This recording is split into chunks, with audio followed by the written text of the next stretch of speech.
My daughter-in-law came in screaming, "Get up! Tidy up this house! You don't do anything anymore!"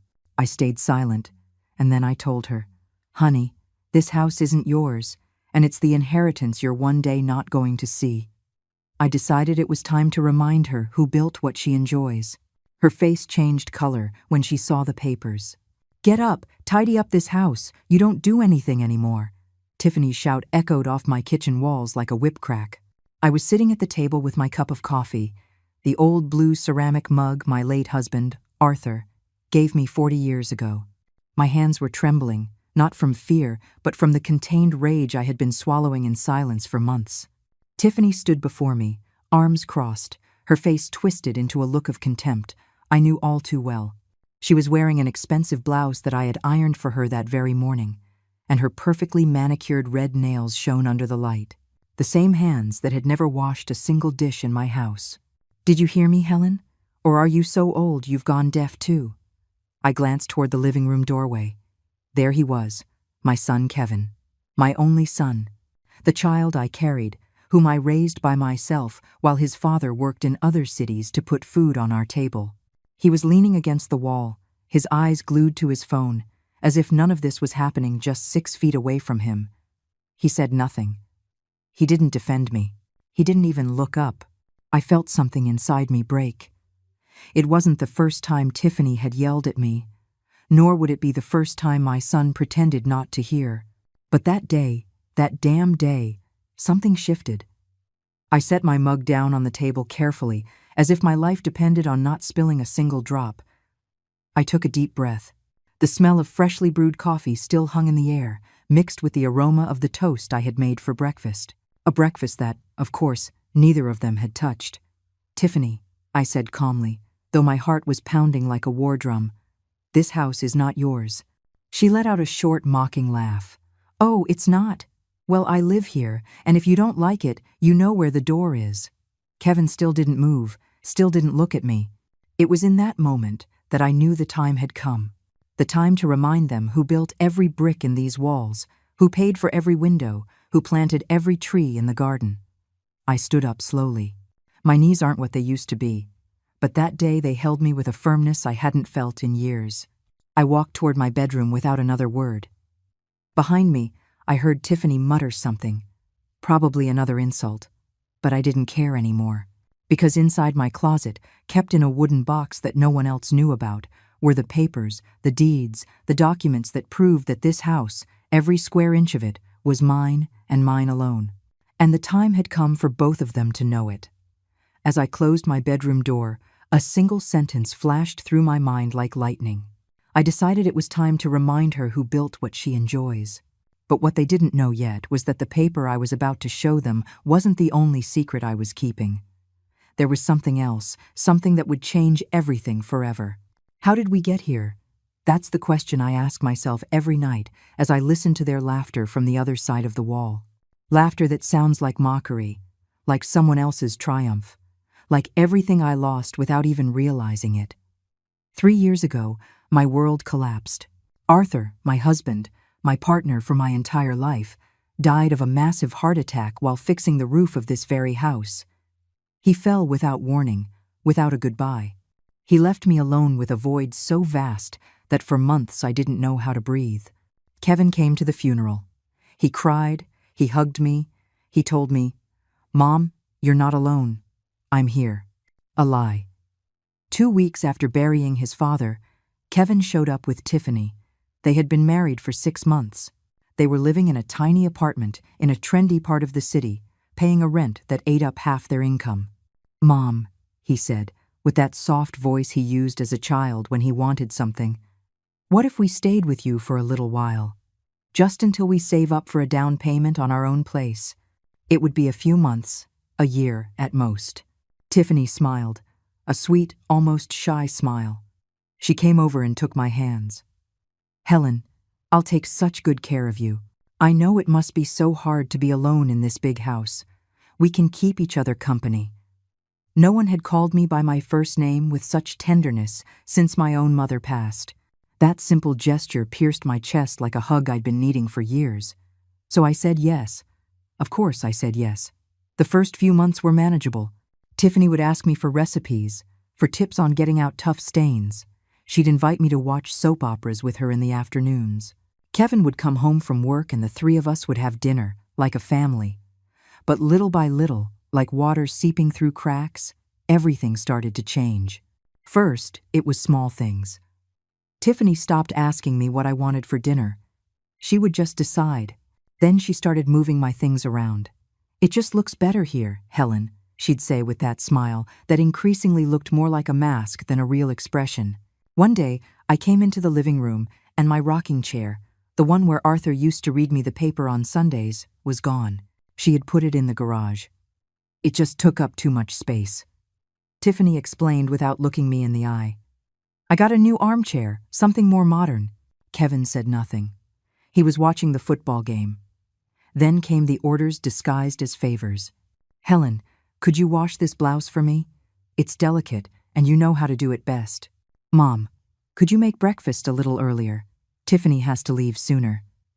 "Why don't you take advantage of being home all day and clean the bathroom? After all, we work all day long." Every favor was another stone on my back. But I carried them, because they were my family, because Kevin was my son, because after Arthur's death, I was so afraid of being alone that I preferred to become a shadow rather than a burden. I became invisible in my own home. I cooked, I washed, I ironed, I cleaned. Tiffany went out shopping with her friends. She'd come back with bags of expensive clothes, shoes that cost more than $300, designer purses. Meanwhile, I wore the same blouses from 10 years ago because I didn't want to bother asking for money for silly things. Kevin worked 12 hours a day at a construction company. He'd come home tired, straight into his wife's arms. He'd barely greet me with a quick kiss on the forehead, like someone greeting a familiar piece of furniture. The months turned into a year, then 2, then 3, and I kept waiting for them to save their money, to leave, for my house to be my house again. But Tiffany was in no hurry. Why would she be? She was living for free in a 2-story house in a nice suburban neighborhood, with a yard, 3 bedrooms, and a 2-car garage. A house that, by my estimates, was worth at least $750,000. A house she was already starting to feel was hers. One night, I couldn't sleep. I got up for a glass of water, and as I passed by their room, I heard them. "Honey, my mom says we should start saving for our own house," Kevin was saying. Tiffany laughed, a dry, humorless laugh. "What for, Kevin? Your mom's already really old. In a few years, this house will be yours anyway. Why waste money on another one?" Silence. A silence that chilled my blood. I waited for my son to say something, to correct her, to defend me, but the only thing I heard was the sound of the mattress shifting and his tired voice. "You're right. It's more practical to stay here." I stood frozen in the hallway, the empty glass in my hand and my heart breaking into pieces no one would ever see. I didn't drink any water that night. I went back to my room. I sat on the bed where I had slept for 40 years next to Arthur, and I cried in silence, with the pillow over my mouth so they wouldn't hear me, because that's how I had learned to cry in my own house, in silence, invisible. But what I didn't know yet was that the conversation I overheard that night was just the beginning of something much worse. Tiffany didn't just want to stay in my house, she wanted to take it. And she had a plan that I would discover very soon. There are days that define you, days that divide your life into a before and an after. For me, that day was a Tuesday in April. I had been in the kitchen since 6 o'clock in the morning. I had slept poorly, as usual. But that morning I woke up with one fixed idea in my head, to make Kevin's favorite pot roast, my grandmother's recipe, which my mother taught me, that I perfected over 30 years. 4 generations of women in that pot. I bought the best cuts of beef at the butcher downtown, the freshest carrots, onions, and herbs. I spent the entire morning searing, sautéing, and mixing. The house smelled like a holiday, like a Sunday, like those times when Kevin was a boy and would eat 3 plates in a row, asking for more. As I stirred the gravy, I smiled. I thought, today he'll remember. Today he'll look at me like he used to. Today I'll stop being invisible.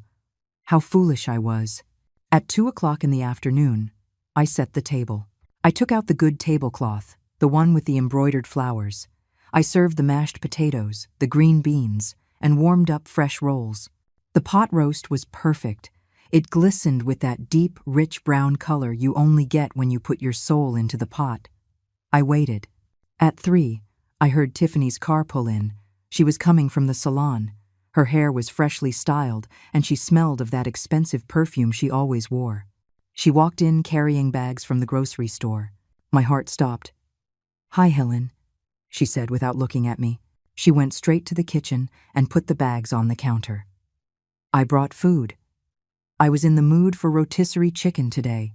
I stood paralyzed by the stove. "Tiffany, I made pot roast. Kevin's favorite." She turned around. She looked at me as if she had just noticed my presence for the first time. "Oh, Helen, nobody wants to eat such heavy food. We're eating healthy now. I've told you that before." She walked over to the pot. She lifted the lid. The steam from the pot roast rose, filling the space between us. She wrinkled her nose. "God, what a heavy smell. This is so fattening." She picked up the pot. My pot. The one my mother used at her wedding. She walked toward the trash can. "No, Tiffany, wait." She didn't hear me. Or she did hear me and didn't care. She emptied everything. The pot roast that took me 6 hours to make. The recipe of 4 generations. It all fell into the trash can with a wet, final thud that I still hear in my nightmares. "There, now we can eat something nice." She smiled, and that smile was the cruelest thing I had ever seen. My eyes filled with tears, but I said nothing. What could I say? She was my daughter-in-law, my son's wife. I didn't want to cause trouble, so I just nodded. Like an idiot, I nodded. Half an hour later, Kevin arrived. He came in whistling, in a good mood. He took off his work shirt and washed his hands in the sink. "Smells good," he said. "What's for dinner?" "Rotisserie chicken, honey," Tiffany answered, serving him a large plate with a side salad. "Your favorite." A lie. His favorite was the pot roast. It had always been the pot roast. Kevin sat at the table. Tiffany did too. I remained standing by the stove, still wearing my apron, still smelling of herbs and slow-cooked beef. "Aren't you going to eat, Mom?" Kevin asked with his mouth full. "I'm not hungry, son." "Oh, okay." And he kept eating. He didn't even ask why, nor did he notice my red eyes, nor did he see the trash can full of my pot roast. They ate, laughing, talking about a show they were watching. I cleaned the kitchen in silence, washed the now empty pot. I dried my tears with the dish towel so they wouldn't see me cry. When they finished, Tiffany left her plate on the counter. "Oh, Helen, can you wash this for me? I have to get ready, my friends are coming over tonight." I didn't ask, I just washed. That night, while they watched television in the living room, I sat alone in the kitchen. I warmed up some leftover mashed potatoes and ate them straight from the pan. I didn't even bother with a plate. There was no point anymore. I looked around. I designed this kitchen. I chose every tile. I painted the walls yellow because Arthur said that color made me happy. I raised my son here. I prepared thousands of meals here. I laughed, cried, and dreamed here. And now I was a stranger in my own space. But the worst hadn't happened yet. That night, around 11 o'clock, when I had already gone to bed, I heard voices in the living room. Tiffany was with her friends. Laughter, low music, glasses clinking. I couldn't sleep. Insomnia had become my faithful companion, so I got up for a glass of water. I walked slowly down the hall, trying not to make any noise. Then I heard her. No, seriously," Tiffany was saying between laughs. "The mother-in-law is useless now, just a burden. The other day I told her to get up early, and she couldn't even do that." Her friends laughed. "And your husband doesn't say anything?" a voice asked. "Kevin is a sweetheart, but he's a total pushover with his mom. That's why I have to be the one to lay down the law. I've already told him we should look for a nursing home for her. This house is too big to be wasted on an old lady who doesn't do anything." A nursing home. They wanted to put me in a nursing home. I stood frozen in the dark hallway, the glass trembling in my hand. "But the house is in her name, right?" another friend asked. Tiffany lowered her voice. "For now. But I'm working on that. Kevin already signed some papers." He thinks they're to help with his mom's expenses. But really, she laughed. We'll see. These old ladies don't last forever. The laughter filled the living room. I felt the floor open up beneath my feet. The walls were spinning. I couldn't breathe. I went back to my room without a sound. I closed the door. I sat on the bed. And this time, I didn't cry. Because tears were useless now. Something inside me had changed. Something hard. Something cold. Tiffany thought I was invisible. She thought I was a foolish old woman waiting to die. But she was about to find out that women like me, the ones who build houses with our own hands, don't disappear so easily. And that when a woman stops crying, that's when she becomes most dangerous. Kevin doesn't know the truth. I never told him. Maybe that was my mistake. I let him grow up believing that this house, this life, everything we had, just appeared. As if fate had gifted us a home without asking for anything in return. But the truth is different. The truth hurts. The truth is heavy. And that morning, sitting on my bed, watching the first light of dawn sneak through the window, I decided it was time to remember it. This house wasn't born from nothing. It was born from blood, sweat, and tears that no one saw. It was 1985. Kevin was just 3 years old.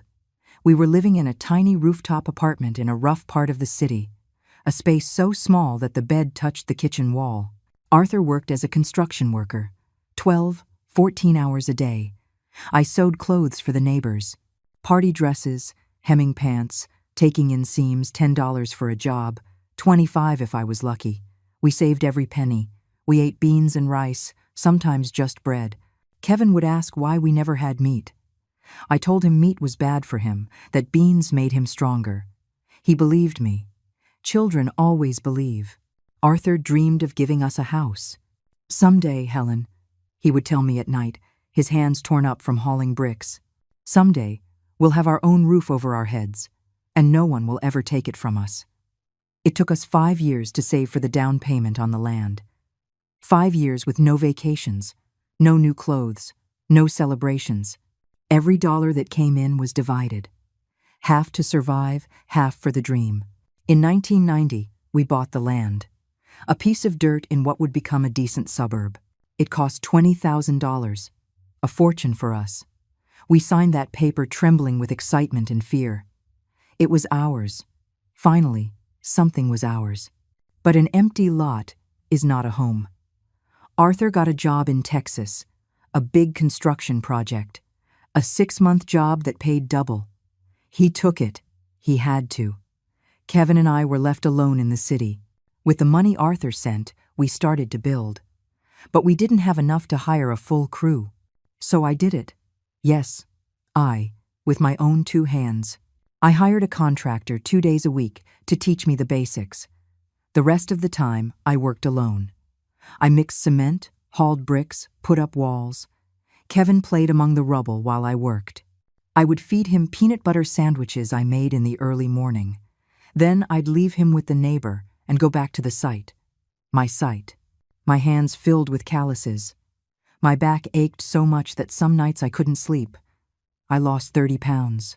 My face became tanned from the sun, wrinkled before its time. But the walls grew. One day, I needed money urgently for the foundation. Arthur had just sent his paycheck, but it wasn't enough. I was short $2,000. We had nothing else. Nothing, except for my earrings. The gold earrings Arthur gave me on our wedding day. The only nice earrings I ever owned. I wore them every day. They were my treasure. I took them off in front of the mirror. I kissed each one, and I sold them. $2,000. I never told Arthur. I didn't want him to carry that guilt. When he asked about the earrings, I told him I had lost them. He was sad, but he didn't say anything more. Neither did I. The construction took 3 years. 3 years of raising walls, putting in windows, mixing cement, painting. 3 years in which Kevin grew up watching his mother turn into something between a woman and a machine. When Arthur came back from Texas, the house was almost finished. He just stood in front of it, his eyes filled with tears. "You did this?" he asked me. "We did," I said. "You paid for it. I built it." We hugged, crying in the middle of the street. Kevin, who was 8 by then, ran to us laughing. "We have a house, Dad! We have a house!" We moved in on a 4th of July in 1993. I remember the date because that night we ate dinner on a blanket on the floor, watching the fireworks through the window. We didn't have any furniture yet, but we had a roof, we had walls, we had a home. Kevin slept in his own room that night for the first time in his life. I stayed awake, walking through every corner, touching the walls I had raised myself, the doors I had painted, the yard where I planted the first tree with my dirt-caked hands. This house was not an inheritance, it was not luck, it was not a gift. It was 30 years of sacrifice, of sleepless nights, of meatless meals, of torn-up hands, of postponed dreams, of wedding earrings sold in silence. Every brick in these walls has my blood on it. Every window reflects the tears I hid. Every corner holds a piece of my life. And Kevin knew none of this. For him, this house was always here, like the air, like the water, something that simply existed and always would. I never told him the details. I wanted him to have a happy childhood, without the weight of our sacrifices. I wanted him to grow up light, free of guilt. But now I realize I made a mistake, because when you don't know the price of things, you don't know how to value them. And my son didn't value this house. He didn't know that every square foot cost a piece of my body. He didn't know that the yard where Tiffany now hosted her parties was the same yard where I planted roses with broken nails. He knew nothing. And Tiffany. Tiffany believed that this house, now worth $750,000, according to the real estate agents in the area, was just a comfortable place to live for free. She didn't know that this house had an owner who had stopped being invisible, an owner who was about to remind everyone that houses aren't built with paper, they're built with soul. And my soul was still here. Every brick remembered it. Every wall whispered my name, and very soon they would hear it too. If there's anything worse than being humiliated in your own home, it's being humiliated in front of strangers. And Tiffany was about to teach me exactly how low she could go. It was a Saturday. I was in the garden watering the plants when Tiffany came out with her phone in her hand and that smile that already set my teeth on edge. "Helen, next weekend I'm having a family get-together. My sister, my parents, my in-laws are coming. I want them to get a good look at the house." The house. As if it were hers. "Of course, Tiffany," I replied, swallowing my anger. "Do you need help with anything?" "Yes." Her tone changed. Drier. More commanding. "I need you to deep clean the whole house, and on the day of the party, you'll be in charge of serving. I'm going to be busy entertaining my guests." Serving, like a maid. But I nodded. I always nodded. Because I was scared. Scared of causing problems. Scared Kevin would get angry. Scared of being left completely alone. Fear turns us into cowards. I spent the whole week cleaning. Every corner, every window. I washed curtains, mopped floors, polished furniture. Tiffany supervised with her arms crossed, pointing out smudges I couldn't see. Imaginary dust in impossible places. "There, Helen. That corner is dirty. I would clean. The bathroom smells weird. Use more bleach." I would obey. "These towels are old. Get out the good ones." The good towels that I had hand-embroidered 15 years ago. The ones I saved for special occasions. Now her guests would be drying their hands on them. Saturday arrived. Tiffany got up late. She spent 2 hours getting ready. She put on a new dress, high heels, perfect makeup. She looked like a magazine model. I was wearing my old floral blouse, a pair of faded pants, and my hair pulled back in a simple ponytail. "Helen, is everything ready?" she asked, spraying perfume on her neck. "Yes, Tiffany. I've prepared the appetizers. The main course is almost ready. The drinks are in the fridge." "Perfect. Oh, and one more thing." She stopped in front of me. "When my parents get here, don't sit at the table. You serve, and that's it. We don't want it to look crowded, okay?" My heart stopped. "What?" "Don't sit with us. It's a family gathering, Helen. Intimate. You just help with the food and that's it." I wanted to scream at her, to tell her that this was my table, my house, my family, but I didn't, because Kevin came down the stairs just then, freshly showered, smelling of expensive cologne. "Everything okay, honey?" he asked Tiffany. "Everything's perfect, sweetie. Your mom is being a huge help with the party." "A huge help." Kevin looked at me and smiled. "Thanks, Mom, you're the best." And he went into the living room to turn on the television. He said nothing. He didn't ask if I needed help. He didn't notice my tired eyes, my aching back, my hands chapped from so much cleaning. At 4 o'clock in the afternoon, the guests arrived. Tiffany's sister, Stacy, walked in like it was a fashion show. Sky-high heels, a designer bag, sunglasses even though we were indoors. "Sis, what a gorgeous house," she squealed, hugging Tiffany. Tiffany's parents, Richard and Barbara, came in behind them. He was dressed in a crisp polo shirt. She wore jewelry that sparkled even in the dim light. "Wow, Tiff," Richard said, looking around. "You really hit the jackpot with this house." Tiffany laughed. "Yeah, Dad, it's nice, isn't it?" "It's nice, the house I built, nice." No one greeted me. They walked past me as if I were part of the furniture, as if I were a wall.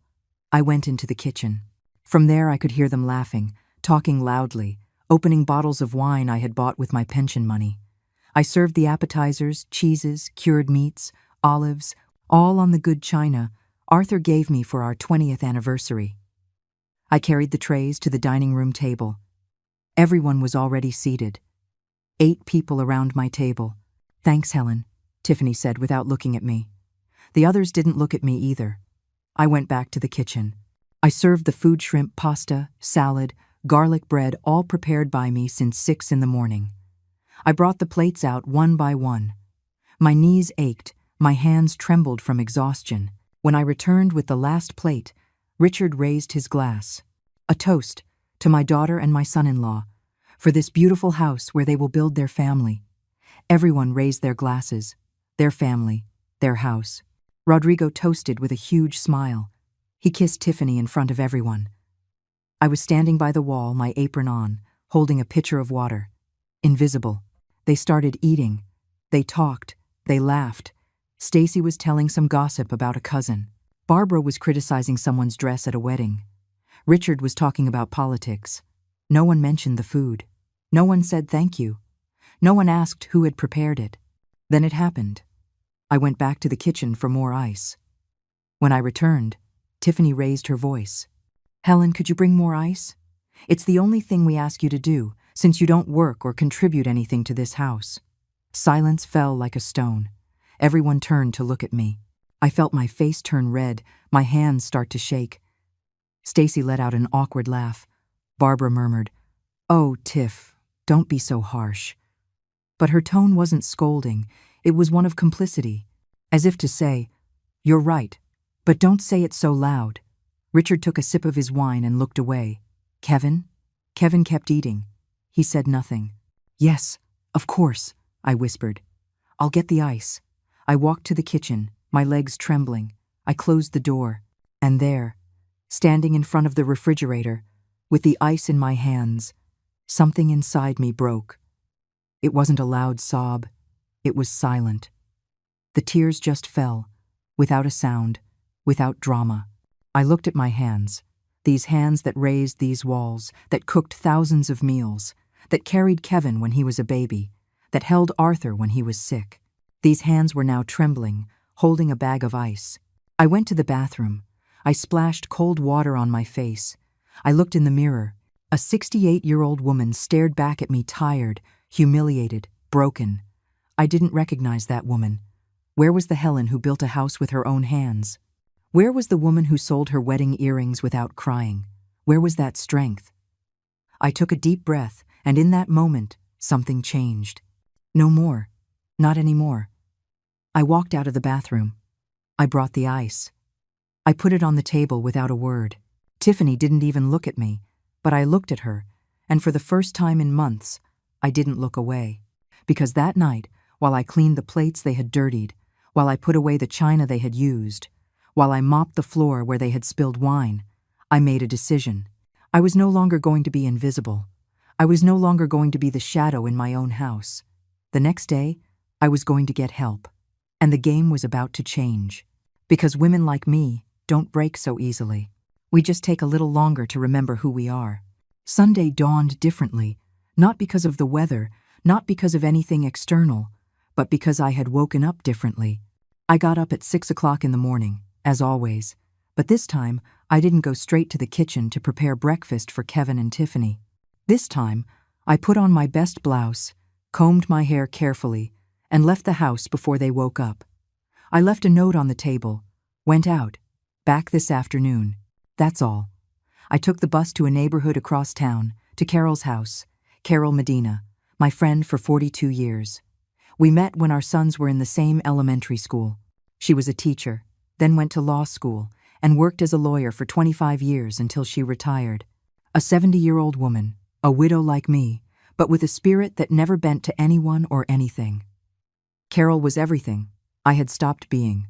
Strong, direct, fearless. I knocked on her door at 8 o'clock in the morning.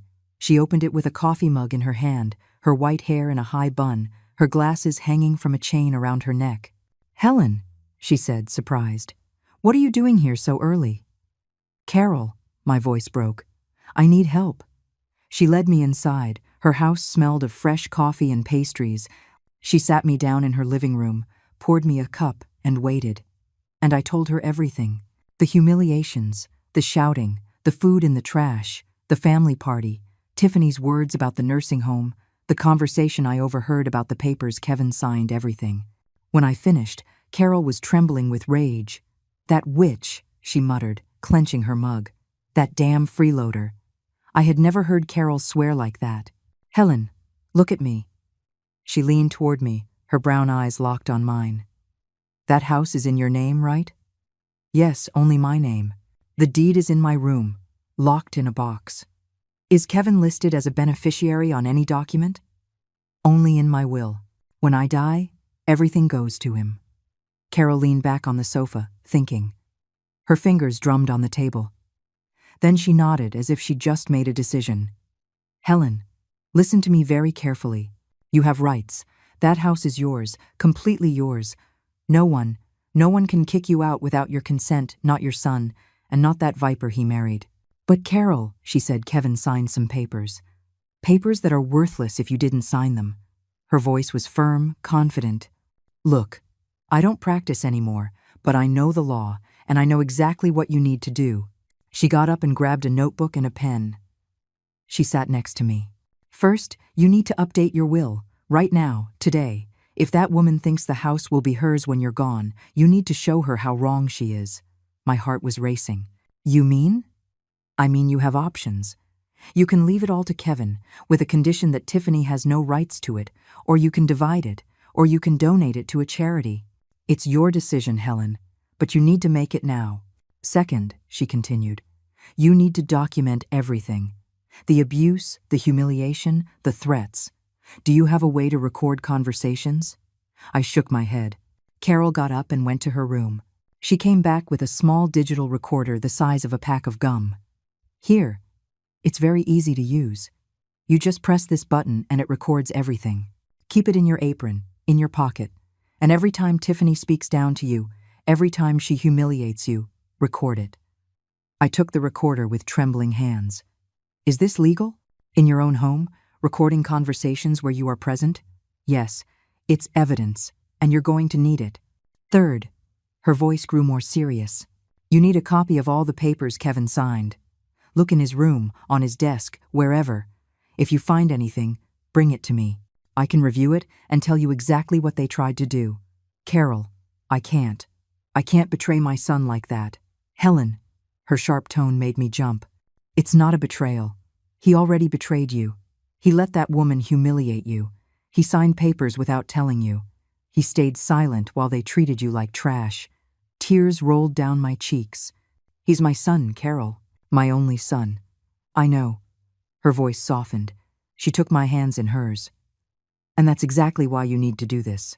Because if you don't do it now, when you're no longer here, Tiffany will take everything, and your son will realize too late that his mother was right.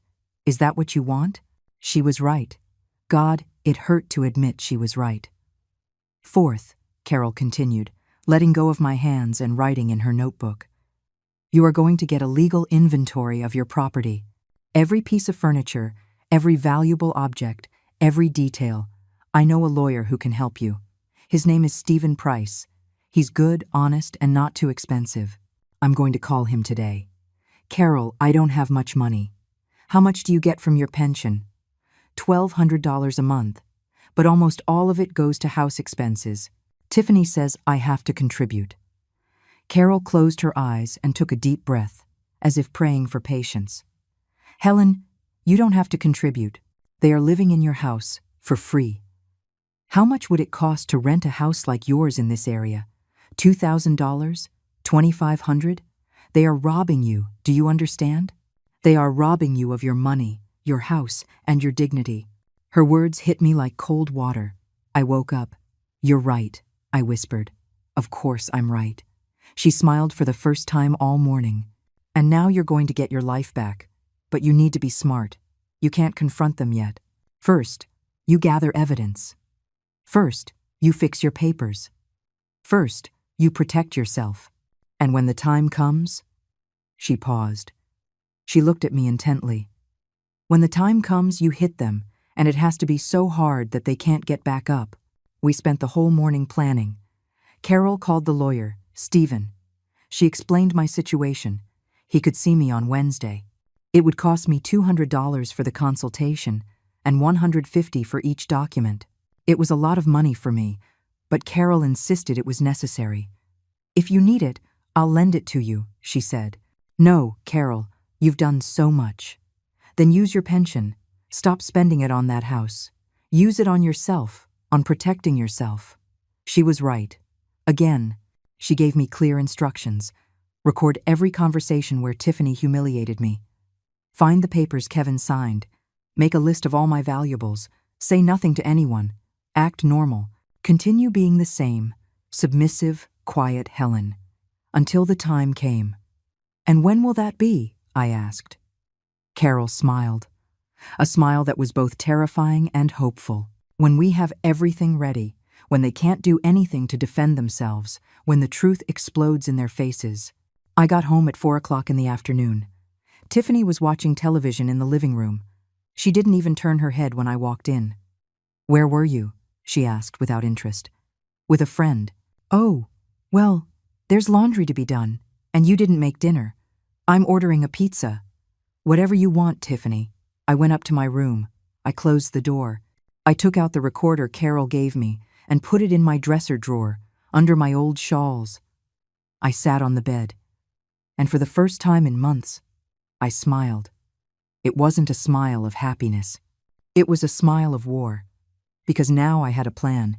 Now I had an ally. And very soon Tiffany was going to find out that old women know how to bite back. 2 weeks passed. 2 weeks of pretending. 2 weeks of being the invisible, submissive, quiet Helen. But inside, everything had changed. The recorder became my secret weapon. I always carried it in the pocket of my apron. Every time Tiffany yelled at me, I pressed the button. Every time she insulted me, it was recorded. Every time she treated me like trash, the evidence grew. I already had 8 recordings. 8 pieces of proof of her true colors. On Wednesday, I went to see the lawyer, Stephen Price, a serious man in his 50s, with a gray suit and thick glasses. He received me in his small but tidy office. I told him everything. I showed him the deed to the house, played the recordings. He listened without interrupting, taking notes. When I finished, he took off his glasses and looked at me intently. Mrs. Miller, legally, you are protected. The house is entirely yours. No one can take it from you. But we need to be proactive. What does that mean? It means we are going to armor your assets. We will update your will with specific conditions. We will create a notarized inventory of your property. And we will prepare, just in case, a lawsuit for dispossession and domestic abuse. My heart sped up. A lawsuit? Only as a precaution. We won't file it unless it's necessary, but we will have it ready. Because, ma'am, if what you're telling me is true, your daughter-in-law is committing psychological abuse, and that is a crime. I left his office with a folder full of documents and an appointment for the following week. I spent $350, almost a third of my pension for that month. But for the first time in a long time, I felt I was investing in myself. I got home around 6 o'clock in the evening. Tiffany wasn't there. Her car wasn't in the driveway. Good. I went inside the house. Silence. Kevin wasn't home from work yet. And then I remembered. Carol had told me. Find those papers Kevin signed. My heart pounded. It was now or never. I went up the stairs slowly. Kevin and Tiffany's room was at the end of the hall. They always kept it locked when they weren't there. But that day, the door was slightly ajar. I stood frozen in front of it. Was I really going to do this? Rummage through my own son's room like a thief? But it wasn't stealing. It was protecting myself. I pushed the door open. The room smelled of Tiffany's expensive perfume. The bed was unmade. Clothes were thrown on a chair. Everything was a mess, even though she always forced me to keep the rest of the house spotless. I searched quickly. The closet, the dresser drawers. Nothing. Then I saw the laptop. It was open on the desk, turned on. The screen showed a messaging app. I didn't want to look. I really didn't. I'm not the kind of person who snoops. But there, on the screen, I saw my name. Helen. My finger moved on its own. I touched the mouse pad. The conversation expanded. It was a chat between Tiffany and her sister, Stacy. I started to read, and my world fell apart. Tiffany, 3 days ago. Stacy, I'm so over the old lady. She does nothing and still complains. Stacy, lol, just hang in there a little longer. She doesn't have much time left. Tiffany, I hope so. But in the meantime, I need to secure things. Stacy, did you talk to Kevin about the power of attorney? Tiffany, yeah. The idiot already signed it. I told him it was to manage his mom's medical expenses, so we could help her faster. Stacy, laugh my ass off, no way. He bought it? Tiffany, of course. Kevin is sweet, but he's a total tool. He didn't read a thing, signed without asking. Stacy, and that paper helps you get the house? Tiffany, not completely, but it's the first step. If the old lady gets sick or is declared incompetent, I can make decisions about her assets. My lawyer already explained it to me. I just need to be patient. Stacy, so you're just waiting for her to die? Tiffany, or get sick. At her age, anything can happen. A fall, a stroke, whatever. And when it happens, this house will be mine. Well, Kevin's. But it's the same thing. Stacy, you're a savage, sis. Tiffany, thanks. Someone has to be smart in this family. The old lady has been living in a house worth over $750,000 for years. You think she deserves it? She never even worked. Stacy, and Kevin doesn't suspect anything? Tiffany, not at all. He thinks his mom is happy living with us. He doesn't realize I'm setting him up. I plant little ideas. That his mom is getting old, that she needs care, that it would be better to put her in a home. When the time comes, he'll be the first one to suggest the nursing home. Stacy, you evil genius. Tiffany, I learned from the best. Anyway, as soon as the old lady kicks the bucket, this house is ours. I even have the renovation plans drawn up. I'm going to tear out that hideous kitchen and put in a modern one. My hands were shaking so much I could barely hold the mouse. I kept reading. Tiffany, 2 days ago. I put her in her place in front of my family today. You should have seen her face. Stacy, what did you say to her? Tiffany, that she didn't work. That she contributed nothing. In front of everyone. I think she cried afterward. But I'm sick of her. She can suck it up. Stacy, one day she's going to get tired of it and just leave on her own. Tiffany, I wish. But those old ladies are stubborn. That's why I need Plan B. Stacy, what's Plan B? Tiffany, I told you. The waiting game. She's 68, has high blood pressure. She's overweight. She could have a heart attack any day, and I'll be right there, with the power of attorney signed by Kevin, ready to make decisions. I couldn't read anymore. My legs gave out. I sat down at the desk, my vision blurred by tears. My daughter-in-law was waiting for me to die. Worse, she was planning for it. And my son. My son had given her the tools to do it. I took out my phone with trembling hands. Carol had taught me how to take screenshots. I took pictures of the entire conversation, one by one, every message, every venomous word. When I finished, I put my phone away. I turned off the laptop exactly as it was. I stood up. I left the room. I closed the door. I went downstairs like a zombie. I reached my room. I sat on the bed. And I didn't cry. I couldn't cry, because the pain was too great for tears. My daughter-in-law wanted me to die to get my house, and my son had signed papers that would give her power over my life. Kevin didn't know. I wanted to believe he didn't know, that Tiffany had tricked him, that my son wasn't capable of betraying me like that. But even if he didn't know, he chose to believe her instead of asking me. He chose his comfort over my dignity. He chose silence over defending me. And that hurt more than any conscious betrayal. I didn't leave my room that night. I heard when Tiffany arrived. I heard when Kevin got home from work. I heard their laughter, their conversations, the sound of the television, a normal life. As if nothing was wrong, I lay in the darkness staring at the ceiling, feeling something inside me die. But at the same time, something was being born.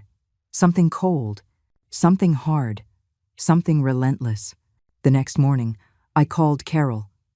"I found it," I said in a flat voice. "I found everything. Come now, bring it all." And I went, because now it wasn't just about getting my house back. It was about saving my life. Carol read the messages 3 times. We were sitting in her kitchen. I was sipping chamomile tea with shaky hands. She held my phone, scrolling through the screenshots again and again.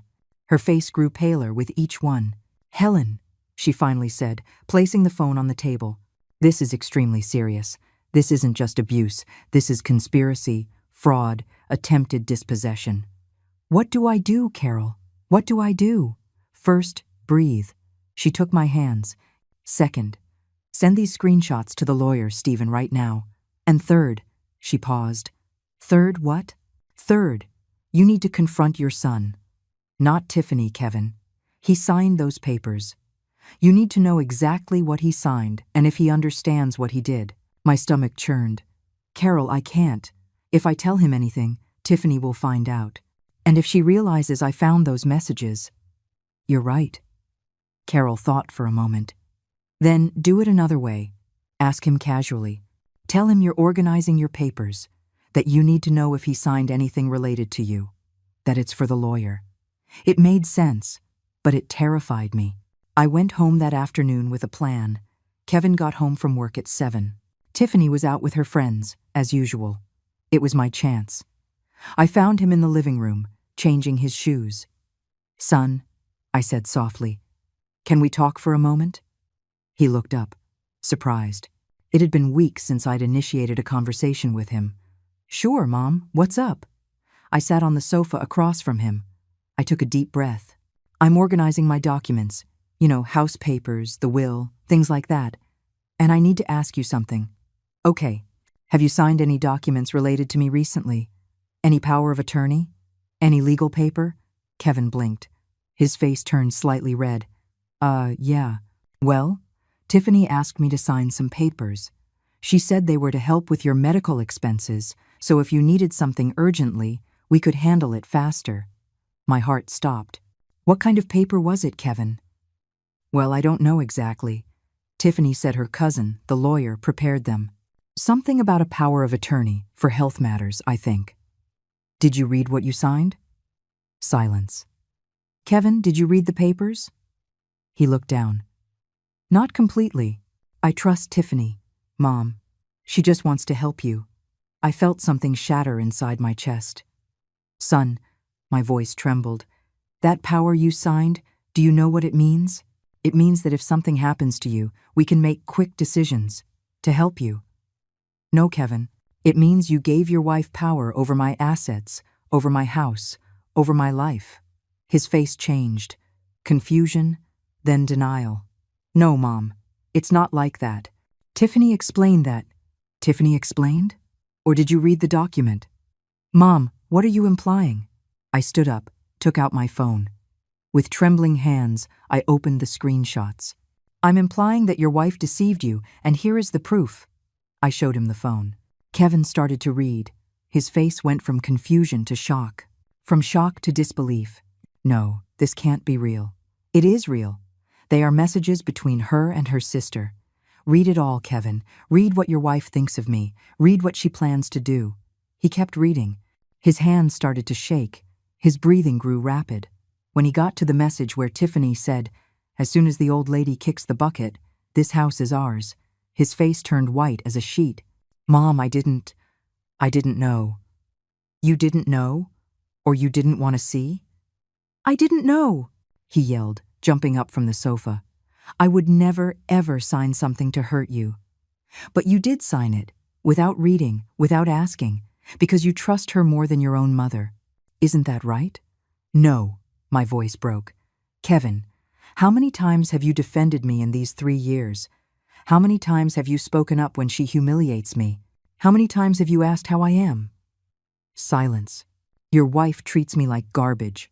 She yells at me, orders me around, humiliates me in front of her family, and you stay silent, looking at your phone as if I don't exist. Mom, I thought you two just had your differences." "Differences?" I let out a bitter laugh. "Son, she told me they wanted to put me in a nursing home. She threw the pot roast I made for you in the trash. She forced me to serve them like a maid. And you never said a thing." Tears started to roll down his cheeks. I didn't realize it was that serious." "You didn't realize because you didn't want to see. Because it was more comfortable not to see." Just then, we heard the front door open. Tiffany was home. "Honey, I'm back," she called from the entryway. Kevin and I froze, looking at each other. Tiffany walked into the living room, saw both of us, and her smile vanished. "What's going on here?" Kevin turned to her. His face was a mask of pain and rage. "What's going on? What's going on?" His voice trembled. "Why don't you explain this?" He showed her my phone with the messages. Tiffany's face went from pink to white in seconds. "Kevin, You what, Tiffany? You what?" His voice rose. "You tricked me into signing a power of attorney? You're waiting for my mom to die so you can take her house? It's not what it looks like. Then what is it? Explain it to me." Tiffany looked at me with pure, unmasked hatred. She pointed a finger at me. "You went into my room? You spied on my computer? Don't you talk to my mother like that." Kevin's shout shook the walls. I had never heard him yell like that. Tiffany took a step back, stunned. "Honey, calm down." "I'm not going to calm down. You lied to me. You used me. You schemed against my own mother. Kevin, your mother is a manipulator. She's filling your head with lies." "Lies?" He showed her the phone again. "Are these your messages or not?" Tiffany pressed her lips together. Her strategy shifted. The tears appeared instantly. "Yes, they're mine." But it was in a moment of anger. I was frustrated. "Your mom doesn't help with anything, Kevin. I do everything in this house and she—" "This is not your house." I finally said it. The voice came from the deepest part of my soul. "This is my house. I built it. I paid for every brick. And you came to live here for free for 3 years. Tiffany looked at me with contempt. "Oh, so now you remember? Now you remember it's your house? Well, you know what, old woman? Your son is my husband. When you die, everything will be ours anyway." "Enough." Kevin slammed his hand on the table, making the decorations jump. "Tiffany, stop. Just stop." "Stop what? Telling the truth? Your mom is old, Kevin. She doesn't have many years left. And when she's gone—" "Tiffany," Kevin's voice became dangerously low. "Get out of this house. Silence." "What?" "Get out. Now. Leave." Tiffany let out a hysterical laugh. "Are you kicking me out? Me? Your wife? For your mom? I'm not kicking you out for my mom.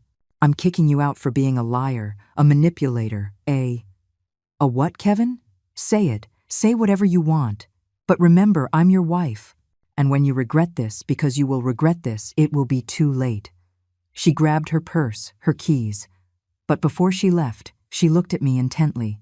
"This isn't over, old woman. This isn't over." And she walked out, slamming the door so hard the whole house shook. Kevin collapsed onto the sofa, his head in his hands. I remained standing, trembling, and then my son wept. He wept like a child, like the boy he once was. I sat next to him. I hugged him. "Forgive me, Mom. I'm so sorry. Forgive me. I was an idiot. I was blind. A bad son." "Shh. It's okay." "No, Mom, I have to say it. I failed you. I let them treat you badly. I let them humiliate you. And the worst part is, I didn't even realize it. I just wanted things to work out. I wanted to have a happy family. And I ended up losing the only real family I have." I held him tighter. This was the moment I had been waiting for 3 years. That hug, those words. But nothing would ever be the same again. Because the cracks that open in a heart never fully heal. They just scar. And scars ache when the weather changes. Tiffany didn't come back that night, nor the next.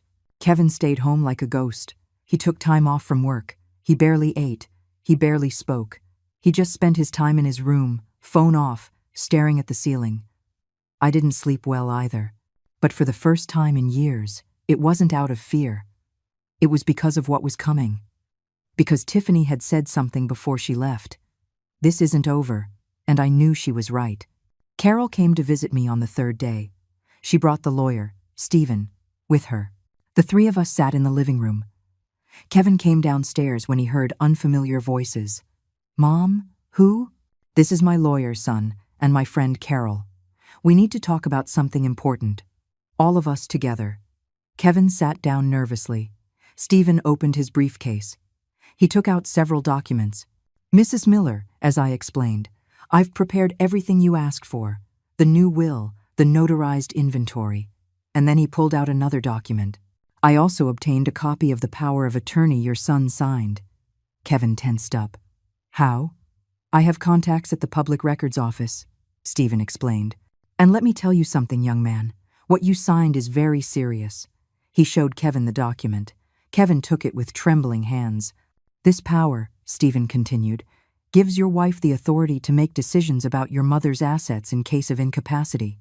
She could have her committed, sell her property, take control of her bank accounts, all under the pretext of caring for her." Kevin turned pale. "But I just wanted to help." "I know, son," I said softly, "but good intentions don't erase mistakes. Tiffany deceived you, and now we need to fix it." "The good news," Stephen interjected, "is that this power can be revoked. Your mother never signed it, never authorized it, and there is evidence of fraud. We can nullify it easily." "Do it," Kevin said immediately. "Nullify it, whatever it takes." Stephen nodded, taking out other papers. "I also prepared this, a new will for your mother. Very specific, very clear." He looked at me. It was my turn. "Kevin," I took a deep breath. "I need you to understand something. This house is mine. I built it with my hands, I paid for it with my life, and when I'm no longer here, it will be yours." His eyes filled with tears. "Mom, you don't have to." "Let me finish. It will be yours, but with conditions. Tiffany will have no rights to it, not now, not when I die, not even if you stay married. This house will never be hers. Do you understand?" Kevin nodded, crying. "I understand, and I swear to you, Mom, I'm going to file for divorce. I can't be with someone who hurt you so much. That's your decision, son, not mine. I'm just protecting what's mine." Carol leaned forward. "Helen, are you sure about what we agreed on?" I nodded.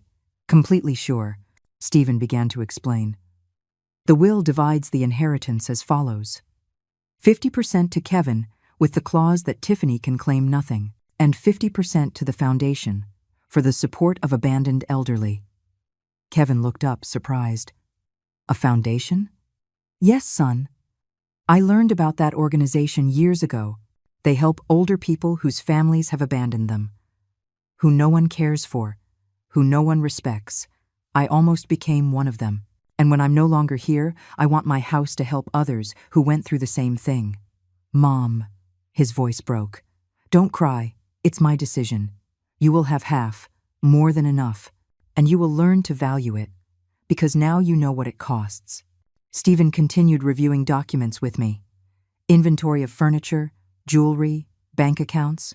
Everything was recorded. Everything was protected. I signed each paper with a steady hand. Carol squeezed my shoulder. I'm proud of you. When we were done, it was already 6 o'clock in the evening. There's one more thing, Stephen said, about the domestic abuse lawsuit we prepared. Lawsuit? Kevin asked, alarmed. Yes, your mother has the right to file it for the psychological abuse she suffered. We have evidence. The recordings, the messages, witnesses. No, I said firmly. I'm not going to file that lawsuit unless it becomes necessary. Are you sure? Carol asked. I'm sure. I don't want to take this to court. I just want peace. I just want my house back. Stephen put the documents away. Then, there's only one thing left. The final confrontation. My stomach churned. Confrontation? Tiffany needs to know she lost. She needs to know her whole plan failed. And she needs to sign a waiver of rights to this property. And if she doesn't want to sign, Kevin asked, then we file the lawsuit. And believe me, with the evidence we have, she will lose much more than a house. Carol stood up. Helen, I propose we do this intelligently. Let's summon Tiffany here, but with witnesses present, with the lawyer present. Make it official, so she can't manipulate anything. And her parents should be here too, I added. They participated in my humiliation. They need to know too. Kevin looked at me, surprised. You want Tiffany's parents to come? Yes, I want everyone to see who I really am. I want everyone to know the truth. Carol smiled, a smile of pride. That's it, my friend. That's it. We agreed that the meeting would be the following Saturday. In my house, in my living room, on my territory. Kevin called Tiffany that night. She had been staying at her parents' house. We need to talk, he told her. Bring your parents. Saturday at 4 o'clock, at the house. What for? Tiffany's voice sounded defensive, even over the speakerphone. To close this chapter once and for all. You, me, my mom, your parents. The way it should be. There was a silence on the other end. Fine, we'll be there. She hung up. Kevin looked at me. Mom, are you sure about this? More sure than ever, son. The following days passed slowly. I mentally prepared what I was going to say.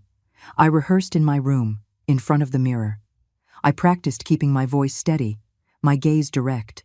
Carol came by every day. She encouraged me. She reminded me of my strength. You built this house with your hands, Helen. Now you will defend it with your voice. Kevin changed too. He started cleaning, cooking, helping. As if he were trying to repair 3 years of absence in 3 days. You don't have to do that, son. Yes, I do, Mom. I should have been doing it from the beginning. Saturday arrived. I woke up early. I took a shower. I put on my best blouse, the blue one Arthur had given me so many years ago. I combed my hair carefully. I looked in the mirror. The woman who looked back at me was no longer invisible. At 3 o'clock in the afternoon, Carol arrived with the lawyer, Stephen. We arranged the papers on the living room table. Everything ready, everything prepared. At 4 o'clock sharp, the doorbell rang. Kevin opened the door. There they were, Tiffany with her arms crossed and a sour look on her face. Richard and Barbara, confused, not understanding why they had been summoned. They walked into the living room, and when they saw the lawyer, Carol, and all the documents on the table, they knew something big was about to happen. I stood up. I looked at them one by one, and with a firm, clear voice, without trembling, I said, "Thank you for coming. It's time for you to know the truth, the whole truth." Tiffany clenched her jaw. Richard looked uncomfortable. Barbara looked nervously at the papers. And I was ready to take back my life. "Please, sit down." My voice sounded so firm it even surprised me. Tiffany didn't move. She remained standing, arms crossed, looking at me with contempt. "What is all this, Helen? Some kind of show?" "Sit down, Tiffany." Kevin's voice was hard, cold. He was no longer the weak man she manipulated. Something in his tone made Tiffany obey. She sat on the sofa, next to her parents. Richard and Barbara exchanged confused glances. Stephen cleared his throat. "Good afternoon. I am Stephen Price, Mrs. Helen Miller's attorney. We have called you here today to resolve a very delicate legal situation." "Legal?" Richard and Barbara were accused of psychological abuse against my friend, and it's time you knew about it. Barbara placed a hand on her chest. How dare you accuse my daughter without proof? Oh, we have proof. Stephen placed a folder on the table. Plenty of proof. I stood up. It was my turn. Richard, Barbara, 3 years ago, when my husband died, I opened the doors of my home to your daughter and my son. I told them they could stay temporarily while they saved money for their own house. And you were very generous, Richard said, still not understanding where this was going. Generous? I let out a bitter laugh. Do you know how much it would cost to rent a house like this? $2,500 a month, minimum. Your daughter lived here for free for 3 years. That's $90,000 I saved them. Richard blinked. But your family. Exactly, we're family. That's why I expected respect. I expected gratitude. Instead, I received humiliation. Barbara shook her head. Helen, if there were any misunderstandings. They weren't misunderstandings. I took out the recorder and placed it on the table. They were abuses, and they are recorded. I pressed play. Tiffany's voice filled the room. Get up. Tidy up this house. You don't do anything anymore. Then, another clip. It's the only thing we ask you to do, since you don't work or contribute anything. Barbara turned pale. I pressed another recording. Nobody wants to eat that greasy junk, Helen. We're eating healthy now. And another. Helen, could you bring more ice? It's the only thing we ask you to do, since you don't work or contribute anything. That last one, they had heard themselves in person at the family gathering where she humiliated me in front of everyone. Richard looked down. But that's just... Tiffany started. Just what? I interrupted her. Just the way you are? Just jokes? No, Tiffany, it's abuse. And there's more. I took out my phone. I opened the screenshots. These are messages between your daughter and her sister, Stacy. Read them. Read all of them. I handed the phone to Richard. He began to read. His face grew darker and darker. Barbara read over his shoulder. She put both hands to her mouth. As soon as the old lady kicks the bucket, this house is ours. Kevin is sweet, but he's a total tool. He didn't read a thing. Signed without asking. I'm waiting for her to die or get sick. At her age, anything can happen. Richard dropped the phone. Tiffany. His voice trembled. What is this? Dad, I was angry. They were just words. Just words? Richard stood up, shaking with rage. You said you were waiting for this woman to die. You planned to steal her house. It's not stealing. Kevin is her son. The house was going to be ours anyway. The house is mine. My voice cut through the air like a knife. Mine alone. And it will remain mine until the day I decide otherwise. Stephen spoke up. But there's more. Tiffany had Kevin sign a fraudulent power of attorney. She told him it was to help with his mother's medical expenses. In reality, it was to take control of her assets. That is illegal, Carol said. It's fraud. It's a criminal offense. Barbara started to cry. Tiffany, for God's sake, what did you do? I didn't do anything wrong. This old woman drives me crazy. She's been living in a house she doesn't deserve for years. She never worked. She never did anything. The silence that followed was deafening. I stood up slowly. I walked toward her. I looked her straight in the eyes. I never did anything? My voice was low, dangerous. I built this house with these hands. I showed her my hands, the wrinkled hands with scars, with calluses that never went away. I mixed the cement. I carried the bricks. I raised the walls, while raising my son alone because my husband was working in another state to feed us. Tiffany tried to speak, but I stopped her. I sold my wedding earrings to pay for the foundation. I ate beans on toast for years to save every penny. I worked as a seamstress by day and a construction worker by night. My hands bled, my back broke, my knees never fully healed. All to give my family a home. Tears rolled down my cheeks, but my voice didn't waver. And you? You showed up 3 years ago. You lived in my house for free. You used my water, my electricity, my food. You pranced around in your high heels on the floor that I installed, and you had the nerve to say that I didn't deserve to be here. Richard had his head in his hands. Barbara was sobbing. Tiffany was as pale as a ghost. So this is what is going to happen, I continued. Stephen, please." The lawyer took out a document. "Miss Daniels, this is a waiver of rights. You will sign here and acknowledge that you have not, have never had, and will never have any right to this property." "I'm not signing that." Then Stephen took out another document. "Then we will file this criminal complaint for fraud, attempted dispossession, and domestic abuse. With all the evidence we have, you will go to trial, and you will lose. Furthermore," Carol added, "these messages and recordings can be made public. Do you want your family, your friends, your job to know what kind of person you are?" Tiffany looked at me with pure hatred. "You're a vindictive old woman." "No, Tiffany. I am a woman who got tired of being invisible." Richard stood up. "Tiffany, sign that paper. Now." "Dad." "Now," his shout echoed through the house. "You have embarrassed us. You have lied to us. You have done unforgivable things. Sign it and end this." Barbara stood up too. "Your father is right. Please, honey, just sign." Tiffany took the pen with trembling hands. She hated every stroke. She signed with rage, but she signed. Stephen collected the document. "Perfect. Now, you have 30 days to vacate the property. Tiffany is not allowed to return to this house except to collect her belongings, and always with supervision." "Wait." Kevin spoke for the first time in minutes. "Mom, I'm going to leave too." I turned, surprised. "What?" "I'm going to find an apartment, a small one. For me, alone. I need to learn to live by myself, to value things, to be the man I should have been from the beginning." My voice broke. "Son, you don't have to leave." "Yes, I do, Mom. For you and for me. But this time, I won't abandon you. I'll visit you every day. I'll help you with everything you need. And I'm going to spend the rest of my life making up for these 3 years."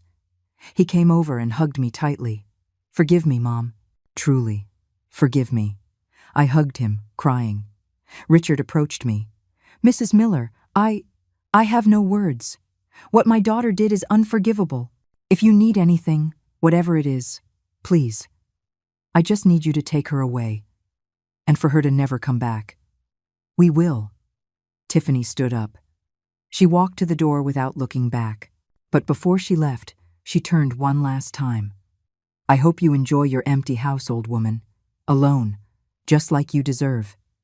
Carol shot up like a spring. "Not alone, surrounded by people who value her, something you will never understand." Daniela left, slamming the door. Her parents said goodbye with shame in their eyes. When they were gone, I collapsed onto the sofa. It was all over. 3 months later, Rodrigo found an apartment in the city, small but nice. We saw each other 3 times a week. He would cook for me. I taught him the recipes I had never taught him before. We talked. We really talked. He told me he had started the divorce proceedings. Tiffany didn't fight it. She already had a new boyfriend. Someone with more money, Kevin told me with a bitter taste in his mouth. "Let her go, son. She wasn't worth it."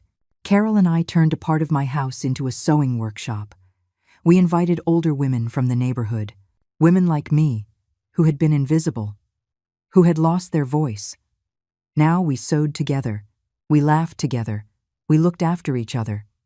The house filled with life again. But this time, it was a life I chose. The will remained the same, 50% for Kevin, 50% for the foundation. But now Kevin understood why. One afternoon, while we were having coffee in the kitchen, he looked at me. "You know, Mom, I thought losing you would be the worst thing that could happen to me, but almost losing you because of my own fault, that was worse." I took his hand. "You didn't lose me, son. You found me. We both found each other." He smiled, a sad but real smile. That night, after he left, I sat in the living room. In my living room. In my house. The house I built with my hands, the house I defended with my voice, the house where I finally became visible again. I looked at the walls. I touched the furniture. I took a deep breath. And for the first time in years, I felt at peace. Because the greatest inheritance I left my son wasn't walls and bricks. It was a lesson he will never forget. That homes are built with effort. That respect is earned with actions. And that a 68-year-old woman, when she decides to stop being invisible, can move mountains. I built this house with love and sacrifice, and that is how I will enjoy it, on my terms, surrounded by those who value me. Because in the end, the most important thing is not what you leave when you go, it's how you lived while you were here. And I lived. I finally lived. Sometimes we think that family love is unconditional, that blood forgives everything, that we must endure in silence to keep the peace. But there is something more important than peace: dignity. And when we lose our dignity, we lose everything. If you are going through something similar, if someone makes you feel invisible in your own life, remember this: it is never too late to reclaim your voice. It is never too late to defend yourself. It is never too late to remind the world who you are. This story is for all the women who built empires in silence, for all those who gave everything and received nothing, for all those who were once invisible. You are stronger than you think, and you deserve to be seen. If this story touched your heart, leave me a comment telling me, where are you watching from? What impacted you the most about Helen's story? Give it a like if you think she made the right decision, and subscribe to keep hearing real-life stories that inspire, move us, and remind us that it's never too late to reclaim our dignity. See you in the next video.